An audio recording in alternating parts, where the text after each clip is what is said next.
Yeah, I think it's good. Which is great for what you think.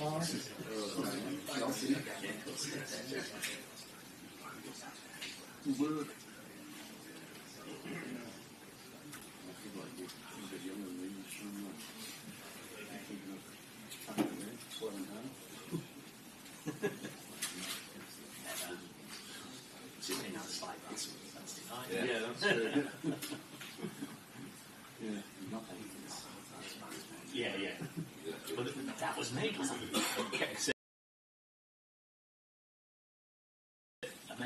Not work on first thing. We're going to get through. No, you're all right. You've never sat there watching. Yeah. Great message for boarding kick fans. What an atmosphere. And you turned it down, with you.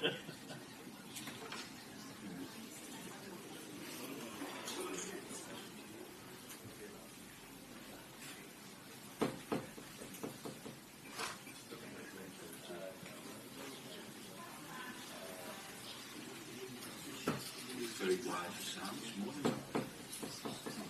It's still live outside. We're going to do another one. It's not going to take enough. What time is it? 8:10.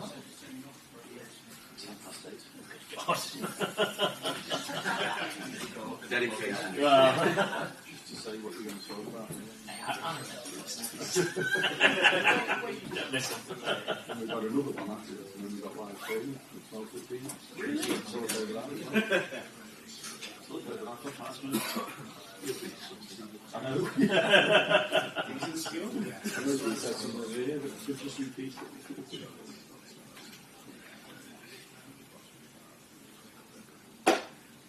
It'll be interesting to see what his reaction is like. Yeah. Thank you, Stone.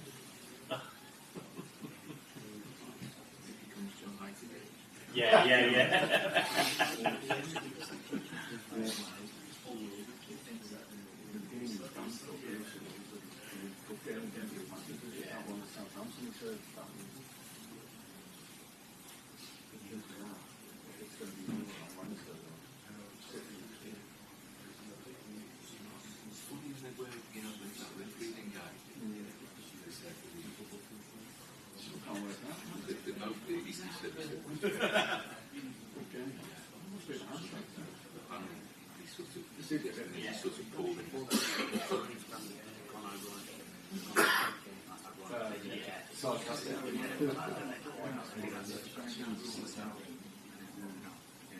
So then if you're Jim, it becomes your word against him, doesn't it?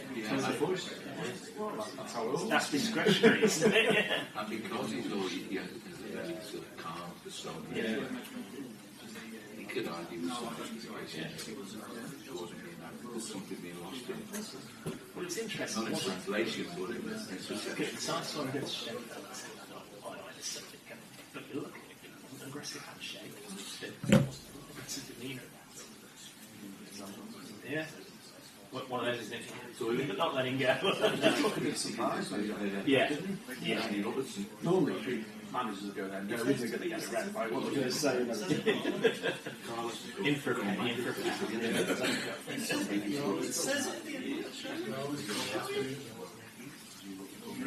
Paul Carlos up there.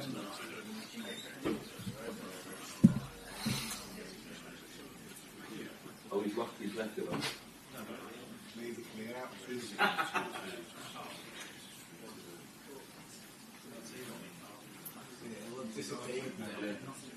you go.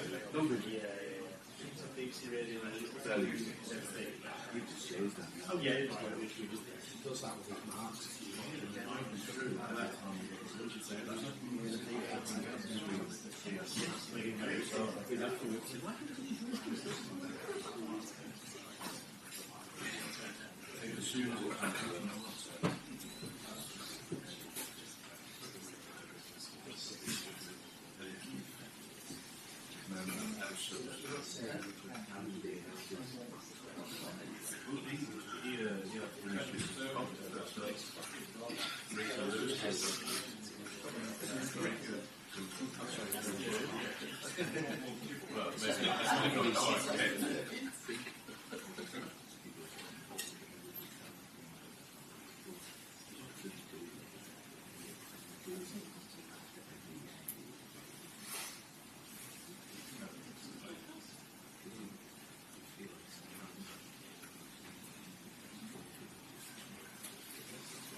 whenever I get like it's usually big. That's a nice.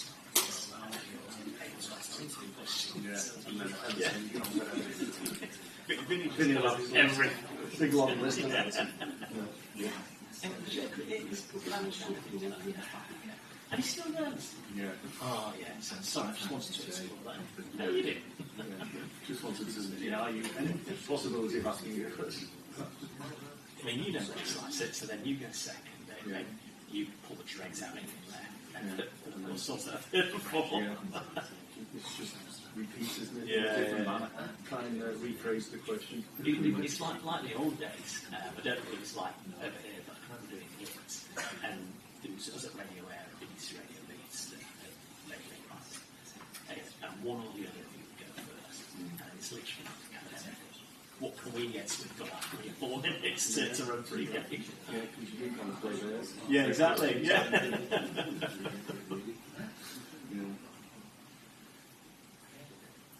I suppose in many respects it's a lost art, isn't it? We got to a stage when the junior Radio City, City and Liz was like, but in the end we just found their questions as well. I thought it was getting silly. Just leave the. Because to be honest, the listener doesn't. So he was asking the questions, really. It's supposed to be about the answer. But the good thing was back then, it was always about the answer, because Peter into this world, David O'Leary's whatever. Things weren't so close to monitors. Okay, give you a genuine response. Whereas the last 10 or 15 years, 7 minutes of dead air. this is how you are to deflect. Leave this conversation. You get pulled up on anything. Yeah.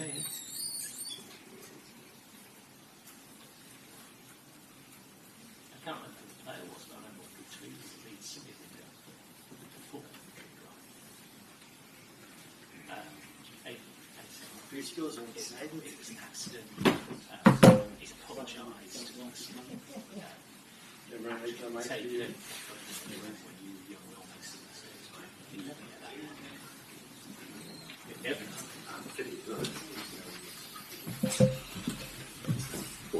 Morning.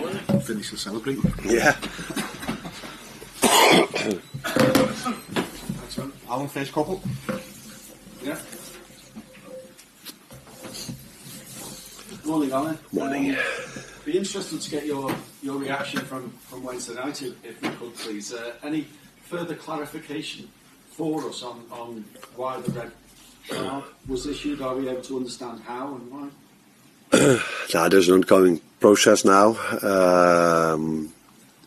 and I think I have to respect it. We have to respect that, so I can't go into details. So if you're specific, your question a bit more, maybe I can answer something, but not into the details. Was it, do you feel, because of the handshake then? And was there anything that you directly said to Michael that would have deemed to have been disrespectful? I think what happened was that the last, the extra time, intentional 5 minutes that were ended up being 8. There happened a lot, and the emotions got the better of me. And if I could do that differently, if I look back at it, I would love to do it differently. I'm hoping to do it differently next time as well. But what has exactly been said or what has happened, I just told you there's an ongoing process, and I don't want to disturb that. So what are your reflections on your side's overall performance and the result then on Wednesday? It felt immediately after the referee blew his whistle that we lost 2 points, but during the whole 98 minutes, I didn't feel constantly that we were the ones that were going to win the game. It felt like an equal game, and a draw would have been maybe a fair result. But with us leading after 97 minutes, we were quite close to winning the game, so it felt as if we dropped 2 points. But I think we won a lot Wednesday as well, and what I mean with that is, if I look at the togetherness of the team together with the fans, how much they fought together to get the result over the line. We've been praised so many times this season about how well these players can play, but they showed a different side of themselves Wednesday. In my opinion, also much better than the year before. They were mentally so strong during a game that was played maybe in the most difficult circumstances for them as well, and to stay strong together, to fight so hard, to be mentally so strong, that gives me a lot of confidence for the upcoming 14 games. I already knew how well they can play, but the togetherness they showed during 98 minutes shows me that we are a very difficult team to beat. Well, given that there are going to be a lot of emotions and emotionally charged games in the title run-in now, are there learnings to take from Wednesday night? Like I just said, you mean from me or from the players? The players and the club as a whole. Yeah. I think the players, I just said, so I can give the same answer again. They really stood up in a positive way for me. So mentally being so strong in those circumstances. If you don't play your best game, and part of our game plan was, of course, to prevent them from playing so many balls into our box.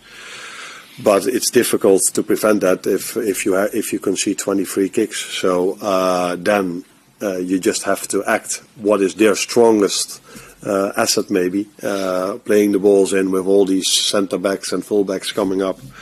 And apart from the first goal that we conceded from a free kick, I think we defended that really well. So players showed that they are more than 11 quality individuals that can play together in ball possession so well. They also showed they have great mentality. Again, in what I've experienced to now, the most difficult circumstances we played until now. Arne, looking at the big picture, 14 games to go into the Premier League season, does a performance and experience like you had on Wednesday night actually serve to benefit this group going forward, looking at the title run? Yeah, that's a bit a similar answer that I just gave. Of course, we would have loved to go 9 points up. That would have been probably better than 7, or not probably, that would have been better than 7. But we take a lot of positives from the game as well, not football-wise. So we didn't play our best game in terms of ball possession.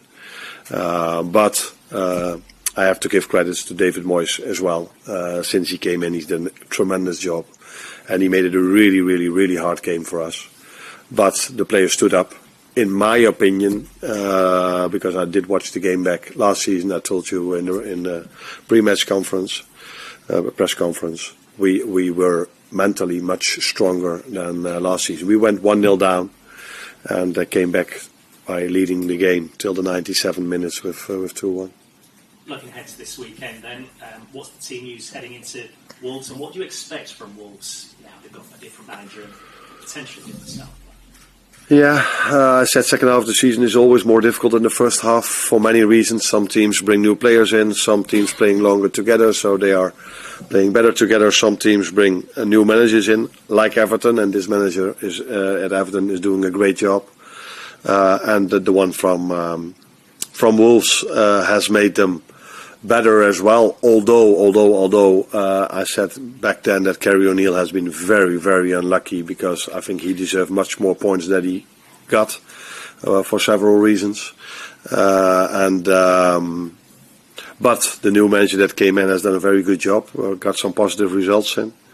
So it's going to be a challenge again on Sunday, but that is normal. Last part of the season in the best league of the world. You can't expect to go out there and have an easy win. So it's always going to be a tough one. But players shown for the whole season that they are ready for tough games. And what's the team news going into this weekend? Any changes? No, we saw Trent, of course, being able to play. It was the intention to play around half an hour. I think he played somewhere around half an hour. So he will be training with us again. Joe Gomez is out. And Tyler Morton is out, and I think those are the only two. Am I right? Yeah, but we were off yesterday, so I don't know exactly the new. Oh, Cody is a bit of a doubt as well.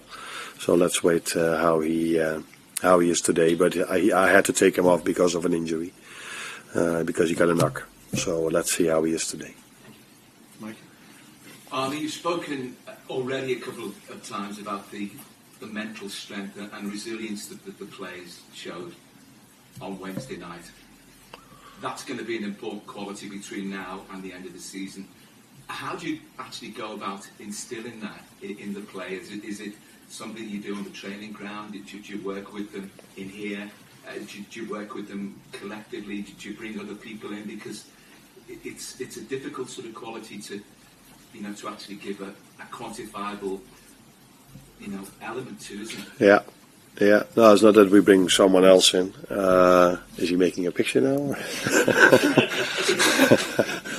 I think it's the same with trying to implement the playing style. You also, on a daily basis, maybe not every single day, but you also try to implement certain things mentality-wise. So you talk during training sessions or meetings also about these kind of things. And a part of mentality is, of course, also just work as hard as you can and in the most difficult circumstances. So if things go against you or the other team is better than you at a certain moment, how do you react? And so yeah, you talk on a daily basis about that. I think I've said already that I also 2 days before the game or 1 day before the game, I showed them some clips from last season. How the game was being played and how we acted on certain situations, how we reacted on certain situations. So it's an ongoing process, but it's also, if you want to play at a top club like this, you need to have more than only quality. If you only have quality, probably you don't end up at Liverpool, so you need to have mentality as well. So it's a combination of that these players have this inside of them, otherwise you don't play it for one of the biggest clubs in the world. And it's something you try to address on a daily basis to create the right mentality. And Wolves under Vitor Pereira, a significant improvement. It's never about one player, clearly, but in Mateus Cunha, they have a player with star quality, that X factor, and somebody that for opposing sides, very difficult to get a handle on during the match. And how do you propose to cope with that? Yeah, he's the type of player that I'm referring to when I always say if I compare the leagues where I've worked in this league. So if I don't know exactly where Wolves is at the moment, so somewhere between, where are they at the moment? 17. If you go to the Dutch league and you look at the number 17, there's no player that can play for Ajax, PSV or Feyenoord.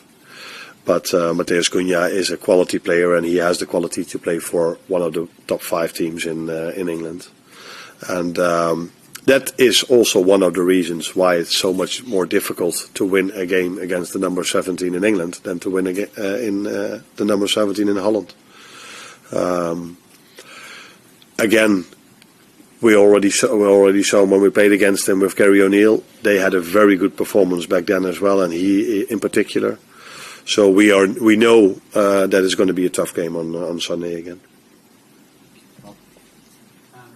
How likely would Curtis Jones have been to have started this game? Is it maybe a little bit of a shame that he gets a little bit of a hurdle and stumble in his possible momentum there? No, the good thing is that we play so many games. I think he got a second yellow, didn't he, if I'm correct? So that I assume that's the same in England as in Holland. That's only one game then, I assume. Yeah, so he's been out then for one game. And then next Wednesday is a game, and then Sunday again there is a game. So he comes back from an injury, so he missed already a few games. I was planning to start him against Plymouth. He wasn't completely recovered yet. I liked him a lot when he came in. Very good, half hour. I think it was the best part of our game. After we made the substitutions, that was the only part of the game where I felt a bit of comfort and a bit of maybe this feels like a bit of control. I didn't think we controlled the game or whatever, but maybe the most we controlled the game, and that's maybe because of that we went 2-1 up, and afterwards I felt we maybe we could have defended that lead, or we were good enough. We didn't concede a lot afterwards anymore. I think before we scored the 2-1 and before we made the substitutions, the game could have gone either way. Any more for the breakouts? James? You more upset the amount of added time than the push on Canate? I just said that many things in extra time happened that led to me being quite emotional, and There was a VAR incident for 2 minutes where he checked. I thought maybe the only thing that could happen is that he looks back at the foul, and then all of a sudden I was happy, like, oh, maybe it's offside. And of course, then if after 10 minutes you hear their fans cheering, so you're like, okay, it wasn't offside. So many things happened in the end phase in extra time. But like I said, it wouldn't be smart to go into every single incident. And just on Curtis at the end, can you understand that he reacted the way he did? I like a lot that he stands up for the team, but I think there are also other ways for the team and for the fans. There are also other ways to do that. Maybe. So I will talk with him about that. But yeah, it's the same for me. I should have acted differently after the game as well. But it's an emotional sport, and sometimes individuals, out of emotion, make the wrong decision, and that's definitely what I did. Hi, Arne. You mentioned about the improvement in midfield after the substitutions, and in the early going, the starting midfielders, I think I only managed to make 5 passes to the starting forward, so there was a real disconnect between the midfield and the forward line. You also mentioned the high foul count, which is quite strange for a team that had so much ball possession to have so many more fouls than opponents. Do you think that played a part, the way that the game was being officiated, meant maybe some of the midfielders felt they couldn't make those foul passes into their forwards? No, I didn't. I only said that a part of our game plan was to prevent them from playing a lot of long balls. But it's difficult to prevent the goalkeeper from playing a long ball, and it's difficult if they get a free kick because it's not allowed to stay 1 meter in front of the ball. So they are able then to play the ball long, and I liked the way we defended that. So I haven't said anything about the way it was officiated. Is that the word you used? But it was clear that our midfielders were and the whole team weren't able to bring our attackers in a lot of promising positions because I think we scored 2 goals and maybe we created 2.5 chances. So again, it shows you the quality of our finishing. But I would have acted different. Loved to act differently after the game. I would have loved us to play the game in a different way. But it's so hard to play the game in a different way if you face the circumstances we faced and the playing style we faced. So that's why I was happy that we coped with that playing style in such a good manner. Cheers, Arne.